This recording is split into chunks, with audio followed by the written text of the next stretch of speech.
नमस्कार मित्रांनो, GK check point या युट्यूब चॅनलवर तुम्हाला सर्वांचं स्वागत आहे. आपण टीसीएस पॅटर्न नुसार जे टीसीएस मध्ये आलेले प्रश्न आहेत ते बघत आहे आणि ह्या जीकेचा पार्ट बघत आहे. जीकेचा ऑलरेडी काही पार्ट टाकलेले आहेत ते तुम्ही जाऊन बघा. आणि जीकेचा हा जो सेक्शन आहे ना, या सेक्शनच्या पद्धतीने तुम्हाला अभ्यास करायचा आहे, जेणेकरून तुम्हाला हा टीसीएस फॉर्मॅट किंवा टीसीएस पॅटर्न फॉलो होईल. तलाठी, सहकार भरती, नगर परिषद, त्यानंतर येणारी जिल्हा परिषद या सगळ्या परीक्षेसाठी हा एकमेव व्हिडिओ तुम्हाला काम येईल. त्यामुळे हे सिरीज तुम्ही मिस करू शकत नाही. चला तर मग व्हिडिओला सुरुवात करू. या व्हिडिओमध्ये आपण जवळपास 30 प्रश्न बघणार आहे. तर 30 प्रश्न कशा पद्धतीचे आहेत म्हणून तुम्ही व्हिडिओ शेवटपर्यंत बघा. आणि काही मुद्दे जे आहेत आपण जास्त एक्सप्लेनेशन करणार नाही, शॉर्ट एक्सप्लेनेशन असेल, पण ते एक्सप्लेनेशन महत्वाचं असेल. तुम्हाला काही गोष्टी वाटल्यास तर तुम्ही नोट डाऊन करत चला. चला तर मग बघा, पहिला प्रश्न दिसतंय. द आर्य महिला समाज was founded in the city of Pune in 1982. आता 1882.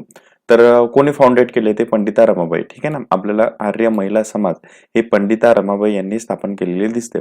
तर आर्य महिला समाज स्थापना कधी झाली? 1882. कुठे झाली? पुण्यामध्ये. ठीक आहे. तर ह्या गोष्टी तुम्ही लक्षात ठेवा. चला पुढचा प्रश्न बघूयात आपण. प्रश्न क्रमांक 2 बघा. The countries first medical city name Indrayani Medicity will be started in district of Maharashtra. कोणत्या डिस्ट्रिक्ट मध्ये? पुण्यामध्ये. आता हा चालू घडामोडीचा प्रश्न आहे, तर त्या वेळचा चालू घडामोडीच्या प्रश्नामध्ये हा तुमचा कव्हर होईल. ठीक आहे ना. तर चालू घडामोडी रिलेटेड प्रश्न आपण जास्त डिस्कस करणार नाही. चला पुढचा प्रश्न बघूयात आपण. Mirza Raja Jaisingh was appointed in the viceroy of Deccan by Mughal emperor. तर कोणी अपॉइंटेड केलं होतं? ते औरंगजेबाने. आता मिर्झा राजे जयसिंग हा संबंध येतो शिवाजी महाराजांच्या काळातला. जेव्हा शिवाजी महाराज हे विजयावर विजय करत होते, मुघलांच्या नाकीनऊ आणत होते, तेव्हा त्यांचा बंदोबस्त करण्यासाठी औरंगजेबाने मिर्झा राजे जयसिंगाला पाठवलं होतं. आता मिर्झा राजे जयसिंग हे ऐकूनच प्रकरण हे आपल्याला 7वीच्या पुस्तकात सापडते आणि 7वीचा पुस्तक पूर्ण व्हिडिओ मी डिस्कस केलेले आहेत आणि टीसीएस पॅटर्नच्या अनुषंगानेच ते व्हिडिओ डिस्कस केले आहेत. प्राचीन भारत आणि मध्ययुगीन भारत दोन्हींचे व्हिडिओ मी टाकलेले आहेत आणि त्यापैकी तुम्हाला महत्वाचे उत्तर भेटतात. तर ते सगळे व्हिडिओ मी डिस्क्रिप्शन बॉक्समध्ये टाकून देईल, ते तुम्ही जाऊन बघायचे आहेत. ठीक आहे ना. चला पुढचा आपण बघूया प्रश्न. The countries first climate action plan launch for the city of Mumbai. याचं उत्तर मुंबई आहे. तर हा पण चालू घडामोडीचा प्रश्न आहे. तर त्यावेळचा चालू घडामोडीचा प्रश्न होता. तर तुम्हाला असे प्रश्न लक्षात घ्यायचा आहे. क्लायमेट ऍक्शन प्लॅन बद्दल आहे, म्हणून क्लायमेट ऍक्शन प्लॅन बद्दल तुम्हाला सगळ्या गोष्टी वाचून ठेवायच्या. ठीक आहे ना. चला पुढचा प्रश्न बघू. प्रश्न क्रमांक 5. कोणते दशक महाराष्ट्रात साक्षरता दशक म्हणून ओळखले जाते? आता साक्षरता दशक म्हणून ओळखलं जाणारं अजून एक आहे, म्हणजे 2003 ते 2012 हे आहे. तर याच्यामध्ये ऑप्शन मध्ये आपल्याला दिसत नाही. आणि त्याच्या आधी एक साक्षरता दशक म्हणून ओळखलं गेलं होतं, ते होतं 1991 ते 2001. तर आपल्याला हा ऑप्शन भेटते. कदाचित याच्यात 2003 आणि 2012 हे सुद्धा दिसलं असतं, तर ते तुम्ही लक्षात ठेवा. ठीक आहे. चला पुढचा प्रश्न बघू आपण. Which city of Maharashtra is non for the orange city of India. Orange city of India हे सगळ्यांना माहित आहे. कोणता आहे ते? नागपूर. चला ठीक आहे. पुढचा प्रश्न बघूयात आपण. The famous Marathi newspaper Kesari was publish by. तर केसरी हा न्यूजपेपर कोणी लॉन्च केला? बाल गंगाधर टिळक. आता ऑलरेडी आपण केसरी बद्दल बऱ्याच व्हिडिओमध्ये डिस्कस केलं, त्यामुळे परत त्याला डिस्कस करू नये. पुढे जाऊयात आपण. चला पुढचा प्रश्न काय आहे बघा. पश्चिमेकडे कोणती पर्वतरांग महाराष्ट्राला नैसर्गिक साधन संपत्ती तसेच प्राकृतिक आधार पुरवते? पश्चिमेकडची कोणती रांग? आता जर तुम्ही बाकीचे ऑप्शन बघितले तर हे कुठलीच रांग आपल्याला ओळखू येत नाही. मग एकमेव रांग येते ती सह्याद्री. आणि सह्याद्री असं म्हणतात की जलविभाजक म्हणूनही सह्याद्रीला ओळखलं जातं. ठीक आहे. कारण दोन नद्यांना पूर्व आणि पश्चिमकडे ते ज्या वाहणाऱ्या नद्या आहेत त्यांना सेपरेट करण्याचा मध्यबिंदू आपण असं म्हणतो. मग सह्याद्रीला जलविभाजक असंही ओळखतात. किंवा सह्याद्रीचा जो आहे, जे जागतिक 10 हॉटस्पॉट आहेत जैवविविधतेचे, त्याच्यामध्ये सुद्धा या सह्याद्रीचा उल्लेख आहे किंवा समावेश आहे. ठीक आहे ना. आणि सह्याद्री या पर्वतरांगेवर बरेच वेळा प्रश्न आलेले आहेत, त्यामुळे सह्याद्री पर्वतरांग तुम्ही व्यवस्थित वाचून घ्यायची आहे. चला पुढचा प्रश्न बघूयात आपण. When was V Savarkar Vinayak Damodar Savarkar elected as president of Hindu Mahasabha. तर हिंदू महासभेचे प्रेसिडेंट 1937 मध्ये ते निवडले गेले होते. आणि असं म्हणतात की बॅक टू बॅक हे जवळपास 5 वर्ष ते कंटिन्यू स्वतःच प्रेसिडेंट होते. ठीक आहे ना. तर हे मुद्दा तुम्ही राहू द्या लक्षात. चला पुढचा प्रश्न बघा. महाराष्ट्राच्या संजय गांधी निराधार योजनेअंतर्गत प्रत्येक पात्र व्यक्तीला लाभ म्हणून मिळणारी मासिक रक्कम किती आहे? तर मासिक रक्कम विचारलाय, वार्षिक विचारले नाही, तर मासिक रक्कम किती आहे? ती 600. तर संजय गांधी निराधार योजना चालू घडामोडीचा प्रश्न. चालू घडामोडीची योजना, तर योजना तुम्हाला करायच्या आहेत. तर रक्कम रिलेटेड जास्त प्रश्न शक्यतो विचारले गेले आहेत, तर रक्कम तुम्हाला लक्षात ठेवायची आहे. ठीक आहे ना. चला इथं मासिक विचारले, कधी कधी याच्यात वार्षिक पण विचारू शकतील, तर वार्षिक पण तुम्हाला त्या अनुषंगाने लक्षात ठेवायचे आहेत. चला पुढचा प्रश्न बघूयात आपण. पायाभूत सुविधा आणि उत्पादनाशी संबंधित शाश्वत विकास उद्दिष्ट क्रमांक साधण्यासाठी महाराष्ट्र शासनाने मेक इन महाराष्ट्र उपक्रम राबवला. आता जे सस्टेनेबल डेव्हलपमेंट गोल आहेत, SDG शाश्वत विकास उद्दिष्टे, त्याच्यामध्ये हा जो पायाभूत सुविधा दिलेला आहे, तर हा पायाभूत सुविधा आणि उत्पादन हा कोणत्या SDGच्या कोणत्या क्रमांकाशी संबंधित आहे असं ते विचारलेलं आहे. तर तो कोणत्या क्रमांकामध्ये हा पायाभूत सुविधा दिसून येत आपल्याला 9. ठीक आहे ना. तर हे तुम्हाला लक्षात ठेवायचं आहे. तर जवळपास ते SDG मध्ये जर आपण विचार केला तर 17 उद्दिष्ट आहेत आणि ते 2015 साली संयुक्त राष्ट्राने म्हणजे डिक्लेअर केलेले आहेत. तर ते हे 9वं उद्दिष्ट आपल्याला दिसतं. चल पुढचा प्रश्न बघूयात आपण. महाराष्ट्रातील सर्व जिल्ह्यांपैकी कोणत्या जिल्ह्याचे क्षेत्रफळ सर्वात जास्त आहे? तर अगदी सोपा प्रश्न आहे. सगळ्यात जास्त कोणत्या जिल्ह्याचं? अहमदनगरचं आहे. ठीक आहे. तर असे बेसिक प्रश्न सुद्धा तुम्हाला मिस करायचे नाही, ते सुद्धा तुम्हाला लक्षात ठेवायचे. आता इतर आपण बघून घेऊ. सर्वात मोठे जिल्हे कोणते आहे? नगर आहे. त्यानंतर कोणते येते? पुणे येते. त्यानंतर येते नाशिक. त्यानंतर सर्वात लहान जर विचार केला तर कोणतं येते? मुंबई शहर. त्यानंतर येते मुंबई उपनगर आणि मग भंडारा. तर हे सुद्धा तुम्ही लक्षात ठेवा. चला पुढचा प्रश्न बघा. महाराष्ट्रातील बलात्कार आणि सामूहिक बलात्कारासाठी नुकत्याच सुधारित शक्ती फौजदारी कायद्यामध्ये कोणत्या प्रकारची शिक्षा मंजूर करण्यात आली? आता हा सुद्धा चालू घडामोडीचा प्रश्न आहे आणि मी सांगितलं योजना वगैरे रिलेटेड तुम्हाला गोष्टी करायच्या आहेत. तर याच्यात कोणती शिक्षा मंजूर करण्यात आली होती? फाशीची शिक्षा. चला पुढचा प्रश्न बघूयात. पुराणानुसार दक्षिण भारतात साम्राज्य निर्माण करणारा पहिला दख्खनी राजवंश कोणता होता? तर सातवाहन. आता हे दक्षिण म्हणजे आपण प्राचीन भारताचा जर इतिहास केला, हे प्राचीन भारतामध्ये येतात. प्राचीन भारतातील साम्राज्य याच्यावर आपण ऑलरेडी बऱ्याच व्हिडिओमध्ये डिस्कस केलेलंच आहे. पण याच्यावर मी रिसेंटली व्हिडिओ सुद्धा बनवलेला आहे प्राचीन भारताच्या रिलेटेड. तर त्याची सगळ्यांची प्लेलिस्ट मी टाकून देईल. ते तुम्ही एकदा जाऊन बघा, तुम्हाला नक्की याचा फायदा होईल. आणि तुम्हाला सरप्राईज होईल की त्या व्हिडिओमध्ये जे डिस्कशन केलंय किंवा ते जे स्टेट बोर्ड डिस्कस केलंय ते स्टेट बोर्डचं ॲज इट इज या इथं प्रश्नांमध्ये विचारले गेले आहेत. म्हणून ते खूप महत्वाचे व्हिडिओ ठरतात. चला पुढचा प्रश्न बघूयात आपण. प्रश्न क्रमांक 15. The length of coastline of Maharashtra is kilometre approximately. तर महाराष्ट्राची जी किनारपट्टी आहे ती किती किलोमीटरची आहे? 720 किलोमीटरची. ठीक आहे ना. तर हे तुम्हाला लक्षात ठेवायचं. तर महाराष्ट्राच्या कोणत्या जिल्ह्याला सगळ्यात जास्त समुद्र किनारा लागलेला आहे? तो आहे रत्नागिरी. हे पण गोष्ट तुम्ही साईडला लक्षात ठेवू द्या. ठीक आहे. तर अशा प्राकृतिक गोष्टी महाराष्ट्रासंबंधी तुम्हाला लक्षात ठेवायच्या. ठीक आहे ना. आता हा जो पेपर बघत होता आपण, हे ITI इन्स्ट्रक्टरने घेतलेला पेपर होता. त्यातले 15 प्रश्न जीकेचे होते. आता आपण सोबतच दुसरा पेपर बघू. त्याच्यामध्ये सुद्धा 15 प्रश्न आहेत. असे 15 आणि 15 30 प्रश्न होतात. म्हणून पुढच्या पेपरला आपण स्टार्ट करून बघा. पहिला प्रश्न क्रमांक 1 दिसतोय तुम्हाला. महाराष्ट्राची सीमा भारतातील एकूण किती राज्यांना लागून आहे? तर महाराष्ट्राची सीमा आपल्या पूर्ण जर महाराष्ट्र अवतीभोवती किती राज्यांना लागून आहे? ती 6 राज्यांना लागून आहे. तर असे प्राकृतिकचे प्रश्न असतात, बेसिक प्रश्न आहेत. तर ते 6 राज्य कोणते ते आपण एकदा लक्षात घेऊ. कोणकोणते राज्य आहे? गुजरात आहे, मध्य प्रदेश आहे, त्यानंतर छत्तीसगड आहे, तेलंगणा आहे, कर्नाटक आहे आणि गोवा आहेत. तर असे तुम्ही राज्य आहेत, ते 6 राज्य तुम्ही लक्षात ठेवा. आता त्या 6 राज्यांनी सुद्धा कोणत्या जिल्ह्याच्या सीमा लागलेल्या हे सुद्धा तुम्ही लक्षात ठेवा. आणि किती जिल्ह्याच्या लागून आहेत हे सुद्धा तुम्ही लक्षात घ्या. ही माहिती तुम्हाला पर्सनल काढायची आहे. ठीक आहे ना. तर ते तुम्ही काढायचे. चला पुढचा प्रश्न बघूयात आपण. रिकाम्या जागा. शहरातील गोकुळदास तेजीपाल संस्कृत महाविद्यालयाच्या सभागृह अखिल भारतीय राष्ट्रीय काँग्रेसची स्थापना झाली होती. तर कुठे झाली होती ती? बॉम्बेमध्ये झाली होती. अगदी बेसिक प्रश्न आहे मित्रांनो आणि बऱ्याच परीक्षेत हा प्रश्न आलेला आहे. तर पहिले 5 अधिवेशन लक्षात ठेवा. त्यानंतर पहिले 5 अधिवेशन आणि त्याचे कोणते अध्यक्ष होते, कोणत्या वर्षी झाले आणि पहिल्या अधिवेशनामध्ये किती सभासद उपस्थित होते हे सुद्धा तुम्ही लक्षात ठेवा. आता हा ऐकूनच 5वीचा इतिहास जर तुम्ही वाचला ना, तर 5वीच्या इतिहासामध्ये सगळे गोष्टी कव्हर केल्या आहे. 5वीचा इतिहास आणि 8वीचा इतिहास. त्यामुळे दोन्ही इतिहास महत्वाचे आहेत. तर ते व्हिडिओ सुद्धा आपण बनवलेले आहेत. तर त्याची प्लेलिस्टची लिंक सुद्धा मी देऊन देईन. तिथे जाऊन तुम्ही चेक करू शकता. चला पुढचा प्रश्न बघूयात आपण. ही यादव राजघराण्याची राजधानी आहे. तर अगदी सोपा आहे, देवगिरी. आता हा प्रश्न माहिती आहे का प्राचीन भारतातील आहे.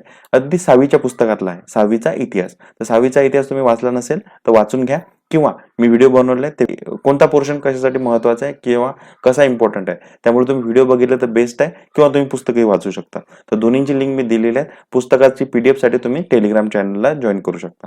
चला पुढचा प्रश्न बघा. एकनाथ शिंदे मुख्यमंत्री असलेल्या नवीन प्रशासनाची निर्मिती झाल्यानंतर महाराष्ट्र विधानसभेचे नवे अध्यक्ष म्हणून नुकतीच कोणाची निवड करण्यात आली? तर याचं उत्तर आहे राहुल नार्वेकर. रिपीट झालेलं आहे आणि हा प्रश्न त्यावेळेचा चालू घडामोडीचा होता. त्यावेळेस सगळं मंत्रिमंडळ चेंज झालं होतं. मोठा राजकारणामध्ये बॉम्बस्फोट झाले होते, जसे की आता रिसेंटली झालेले आहेत. त्यामुळे तुमची जबाबदारी आहे. आता नवीन मंत्रिमंडळ स्थापन झालं आहे. येणाऱ्या परीक्षा 100% सांगतो मंत्रिमंडळावर प्रश्न असणार आहे. म्हणून सगळे मंत्री त्यांनी कोणते पद त्यांना भेटलेले आहेत ते सगळं तुम्ही गोष्टी लक्षात घ्या आणि पाठ करा. ते सगळ्यांची लिस्ट आपण टेलिग्रामवर टाकलेली आहे. तिथे जाऊन तुम्ही बघा. चला पुढचा प्रश्न बघूया आपण. 5वा प्रश्न, AQI अहवाल 2021 नुसार महाराष्ट्र राज्यातील कोणत्या शहराच्या 2021 सालातील हवेच्या गुणवत्तेच्या निर्देशकांची सरासरी सर्वात वाईट आहे? तर याचं उत्तर आहे कल्याण. आता इथं स्पेसिफिकली महाराष्ट्राचं विचारलंय आणि AQI एअर क्वालिटी इंडेक्स, तर हा रिसेंटली सुद्धा पब्लिश झालेला आहे, दरवर्षी पब्लिश होत असतो. चालू घडामोडीचा प्रश्न आहे, तर तुम्हाला AQI वाचून घ्यायचा आहे, कारण की TCS ने AQI वर 5 ते 6 प्रश्न विचारले. तुमची जबाबदारी आहे हा वाचून घ्यायचा आहे. चला पुढचा प्रश्न बघू आपण. भारताच्या 2018च्या व्याघ्र जनगणनेनुसार महाराष्ट्रात वाघाची एकूण संख्या किती? महाराष्ट्रात वाघाची संख्या 312. आता हे 2018ची व्याघ्र गणना होती. आता दर 4 वर्षांनी व्याघ्र गणना होत असते. 2022 मध्ये ती झालेली आहे. तर नवीन व्याघ्र गणना तुम्हाला लक्षात ठेवायची आहे. पहिला कोण, शेवटचा कोण, सगळ्यात कमी कुठं, कुठं वाढले, या सगळ्या गोष्टींची तुम्हाला माहिती घ्यायची आहे. तर ती तुम्हाला बघणं इम्पॉर्टंट असेल, तर ती तुम्हाला पर्सनली जाऊन बघायची आहे. ठीक आहे ना. चला पुढचा प्रश्न बघा आपण. महाराष्ट्राच्या पुणे प्रशासकीय विभागात किती जिल्हे आहेत? अगदी सोपा प्रश्न आहे. पुणे प्रशासकीय विभाग किती जिल्हे आहेत? तर 5 जिल्हे आहेत. आता तुमची जबाबदारी आहे की हे असे प्रश्न पुणे, मग अमरावती होऊ द्या किंवा नागपूर होऊ द्या, किती जिल्हे तुम्हाला लक्षात घ्यायचे आहेत किंवा कोणत्या विभागात किती तालुके आहेत हे सुद्धा लक्षात घ्यायचं आहे. तर आपण थोडक्यात एकदा बघून घेऊ कोणत्या विभागामध्ये किती जिल्हे आहेत. तर बघा, नागपूर विभागाचा जर विचार केला तर नागपूर विभागामध्ये 6 जिल्हे सापडतात. त्यानंतर अमरावतीचा जर विचार केला 5. त्यानंतर औरंगाबाद, जिथे की सर्वात जास्त जिल्हे कोणत्या जिल्हे प्रशासकीय विभागात असतील तर औरंगाबाद, किती आहेत ते 8. त्यानंतर नाशिकमध्ये सुद्धा 5 आहेत, पुण्यामध्ये 5 आणि कोकण विभागात 7. तर तुम्हाला आता 3 विभाग दिसतात बघा. पुणे आहे, त्यानंतर अमरावती आहे आणि कुठला आहे? नाशिक. पुणे, अमरावती, नाशिक या तिन्ही विभागामध्ये 5-5 जिल्हे आहेत. तर हे सुद्धा तुम्ही लक्षात ठेवा. चला पुढचा प्रश्न बघा. हिंदू विधवा पुनर्विवाह कायदा 1856. लक्षात ठेवा, हिंदू विधवा पुनर्विवाह कायदा कधीचा आहे? 1856 च्या कार्यकाळात, कोणाच्या कार्यकाळात मंजूर करण्यात आला होता? आता याचं जर उत्तर बघितलं तर हे लॉर्ड कॅनिंग आहे. पण तुम्ही जर एक विचार केला तर जेव्हा लॉर्ड डलहौसी होता, तर लॉर्ड डलहौसीचा कोणता काळ होता? 1848 ते 1856. तर इथे काय म्हटलंय? मंजूर करण्यात आला. आता तुम्ही जर विचार केला तर या काळामध्ये, या पिरियडमध्ये लॉर्ड डलहौसीच्या काळात हा कायदा लिहिला गेला होता, पण ऍक्च्युअली त्याला इम्प्लिमेंटेशन कुठं झालं, कोणत्या करण्याच्या काळात झालं?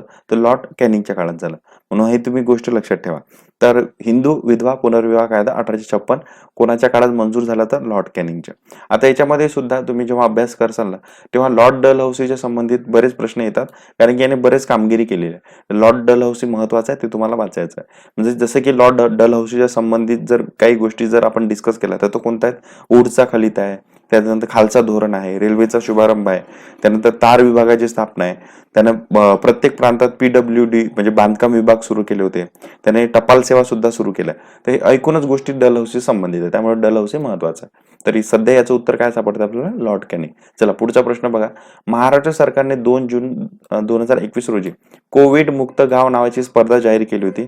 या स्पर्धेतील विजेत्या गावाला पुरस्काराची रक्कम दिली जाणार होती.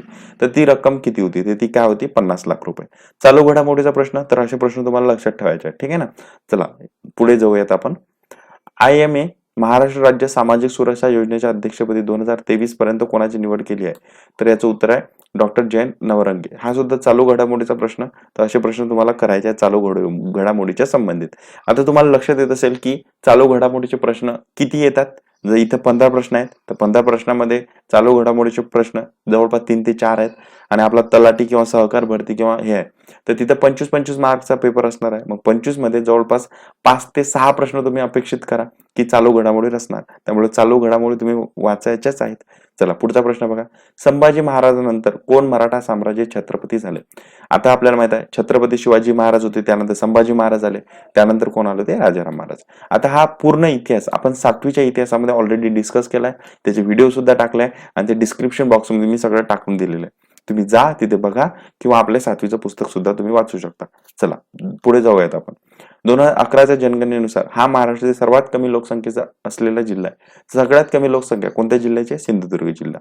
तर हे जनगणनेच्या संबंधित सगळे प्रश्न तुम्हाला करायचे आहेत, कारण की ते आलेले आहेत आणि अशा पद्धतीने येतात. तर आपण सर्वाधिक लोकसंख्या असलेला जिल्हा कोणता आपल्याला सापडतो? ठाणे. त्यानंतर कोणता येतो? पुणे. त्यानंतर कोणाचा नंबर लागतो? मुंबई उपनगर. आणि सगळ्यात कमी जर विचार केला तर तो कोणता आहे? सिंधुदुर्ग.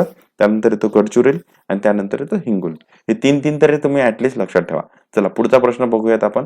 महाराष्ट्रात म्हणजे महात्मा ज्योतिबा फुले यांनी सत्यशोधक समाजाची स्थापना केव्हा केली? तर सत्यशोधक समाज 24 सप्टेंबर 1873. बऱ्याच वेळा रिपीट झालेला आहे आणि ऑलरेडी आपण याला खूप डिटेलमध्ये बघितलंय, एक्सप्लेन केलेलं आहे. परत परत त्याला एक्सप्लेन करू नये. आधीचे व्हिडिओ तुम्ही बघून घ्या, तिथे तुम्हाला पूर्ण एक्सप्लेनेशन भेटून जाईल. चला पुढचा प्रश्न बघा. महाराष्ट्र सरकारचा हरित महाराष्ट्र हा विषय कोणत्या शाश्वत विकास उद्दिष्टा अंतर्गत येतो? आता बघा, तुम्हाला आपण याच्यात सायमल्टेनियसली 2 पेपर घेतले. तर पहिला पेपर आणि दुसरा पेपर याच्यामध्ये SDG हा कॉन्सेप्ट क्लिअर होत आहे. तर याची उद्दिष्ट 13 आहेत. तर शाश्वत विकास उद्दिष्टे 17 आहेत टोटल. 2015 मध्ये ते इम्प्लिमेंट झाले होते आणि महाराष्ट्र सरकारने पण त्याला लागू करण्याचा हे केला. तर महाराष्ट्राचा हरित महाराष्ट्र हा विषय उद्दिष्ट क्रमांक 13 मध्ये सापडतो. चला पुढचा प्रश्न बघा. पुढीलपैकी कोणती नदी महाराष्ट्रातून वाहत नाही? तर गोदावरी वाहते, तापी वाहते, कृष्णाही वाहते. कोणती नदी आहे ती? महानदी. ठीक आहे ना. तर अशा नद्या वगैरे सगळ्या गोष्टी तुम्हाला करायच्या. आता जर आपण विचार केला, ही महानदी कोणत्या राज्यामध्ये वाहते? छत्तीसगडमध्ये. कुठं उगम पावते? दंडकारण्यमध्ये. त्यानंतर गोदावरी ही नदी कुठं उगम पावते? ब्रह्मगिरी डोंगर, नाशिक. त्यानंतर ही तापीचा जर विचार केला तर तापी कुठं? मुलताई. ठीक आहे ना. मुलताई म्हणजे कुठे येते? MP मध्ये. त्यानंतर कृष्णा नदीचा विचार केला तर कुठे आहे? महाबळेश्वर. महाबळेश्वर कुठं कोणत्या जिल्ह्यामध्ये येते? सातारा. तर अशा पद्धतीने हे जवळपास 30 प्रश्न आपण याच्यामध्ये पाहिले. असेच प्रश्न आपण घेत राहणार आहे आणि TCS चे एकूणच पेपर कव्हर करणार आहे. तर त्यामुळे तुम्ही सबस्क्राईब केलं नसेल नक्की करून घ्या. तुमच्या मित्रांना सुद्धा शेअर करा आणि हो, व्हिडिओ आवडला तर नक्की लाईक करा. चला तर मग भेटूया पुढच्या व्हिडिओमध्ये. धन्यवाद.